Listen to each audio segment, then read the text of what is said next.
Hello to the chicos and the chicas. Today we are going to discuss a little bit deeper strategy, deeper chess, and we are going to invite into the discussion the legend himself, Mr. Feingold, who tells us that we should always sack the exchange. And keeping that in mind, I wanted to show you two games. Both of them I played recently, and I would like to demonstrate how right, as always, Mr. Feingold is. This one was an online blitz where my opponent played this bishop b5 line of the Grand Prix attack, one I don't particularly find problematic to face, and a4 was actually a surprise. Usually they either take or castle.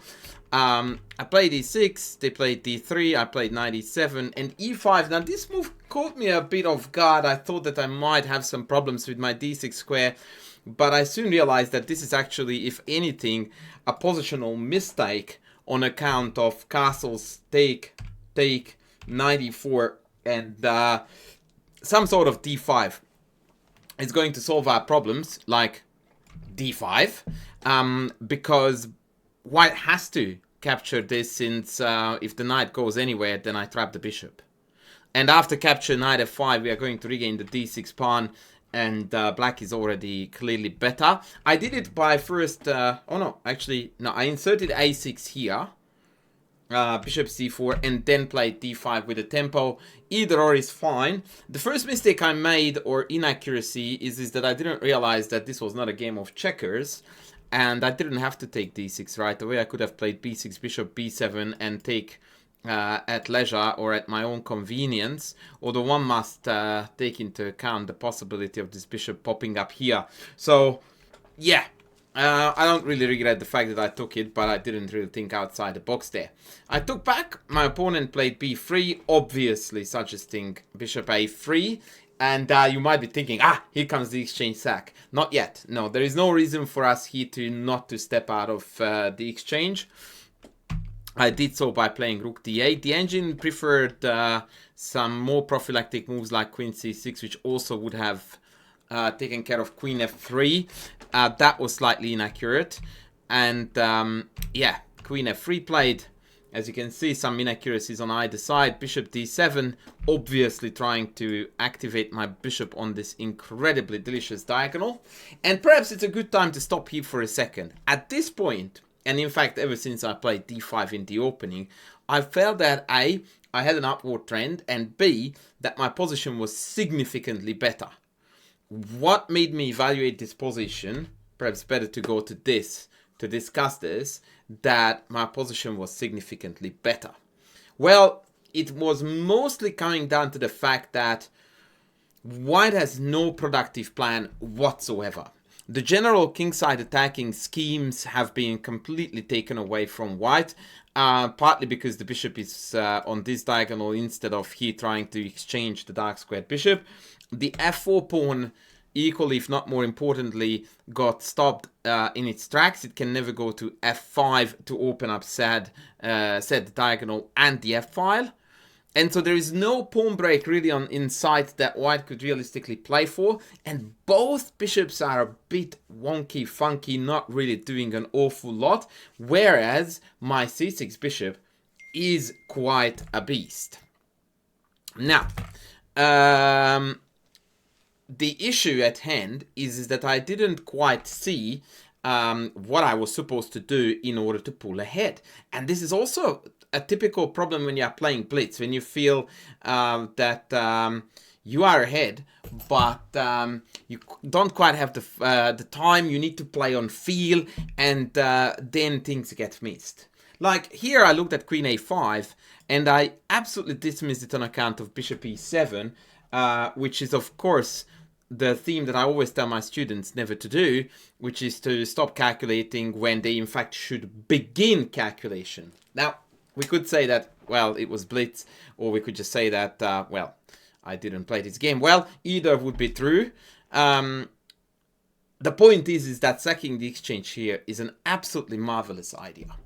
Why is that? The reason why is because after bishop e7, we can go in. This was already something that, for a weird reason, didn't really occur to me. I wanted to come back home. Queen c3 is very, very strong. And after bishop takes, rook takes, we are threatening to take c2, and we're also threatening to trap the bishop with b5. Now, this dual threat makes the position very problematic for white. Obviously, I can play something like b4 and make some way for the bishop. But now after queen takes b4, black has got 2 pawns for the exchange. And white is still utterly planless. Now here a very important message to those who don't know how to decide who is better, because they go like, well, an exchange and 2 pawns mathematically is exactly a rock. So the general rule of thumb, and by the way, that general rule already applies to just this position, full stop, without even considering black's threats. The general gist of the exchange sack is that optimally, you either want to keep somehow your opponent's rooks passive, or better still, aim for positions where the rooks have no open files at their disposal. And this is a textbook case of that right now on the board, because although there are 2 semi-open files, but that's it. No open file, no penetration, and no targets for the rooks. And piggybacking that on that, or using that as a segue, white also doesn't have a pawn break in sight, which would allow the opening of a file where penetration could happen. On that note, after b4, queen b4, g4 is actually exactly that. This is a pawn break idea with f5, and it does look scary, by the way. If white gets f5 in, then all of a sudden, if I take this way, then this is on. If I take this way, the king gets opened up. But the engine tells us that all of this is airy-fairy nonsense, as long as you see the absolutely fabulous king h8 double exclam. Actually, I'm going to attach double exclam because it deserves it. It's a brilliant move. And just like that, you took the sting out of f5, because now it is nothing but a suicide mission because of takes, rook g8, and lo and behold, it is the white king who is getting exposed. Maybe queen d2 first is even more accurate to go after his Royal Highness. Rook f2, queen e3, hitting the queen now, take, exposes both rooks, and otherwise rook g8 next is going to be absolute carnage. Now that, admittedly, that king g8 move at the end, that was a very, very cool and subtle touch. And once again, now we go back to the concept of the files. White has nothing to play for. Absolutely nada. If they can't go f5, there is nothing to be done, and I'm just gonna go b5, a5, a4, and start pushing the pawns up here, which inevitably will redirect traffic toward the queen side, which then allows me to turn my attention back to the very loose king side that potentially finished the job off. A very, very impressive exchange sack, which unfortunately I completely discarded incorrectly, and it would have put, I think, the icing on an otherwise quite well played game.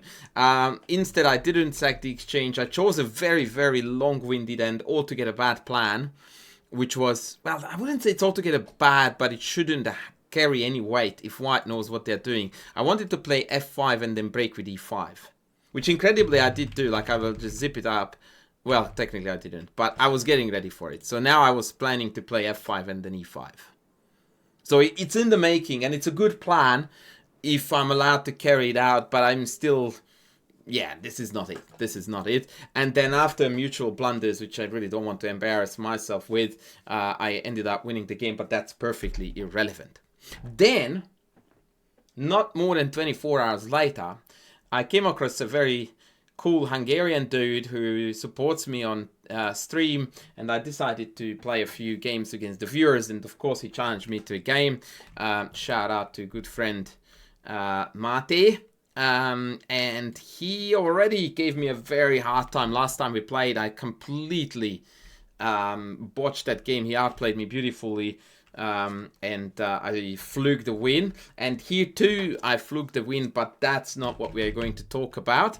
I played my all-time favorite, the Grivas variation, which was one of my favorite sidelines in the Sicilian that I occasionally threw in alongside of my main back then, Richter Rauser, the engines were quite not what they are nowadays, and so this was something you could get away with. Nowadays, not a chance. Anyway, long story short, the game followed a very logical and typical path for the Sicilian story. He castles queenside because he watches my YouTube videos and he knows what's good in life. And he relentlessly just goes after my king and basically tries to defeat me like the true champion he is. And at this point, I realized that d5 is becoming a possibility, and in fact is looking like a very logical break. And unfortunately, I didn't quite think it further.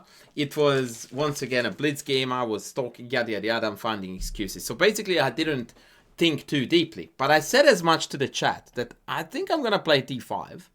And his best course of action, I think, that's what I said, was that after take, knight takes, bishop takes, I reckon he should sack the exchange. And then I suppose it's just the hubris of the streamer that I won't find it, whatever.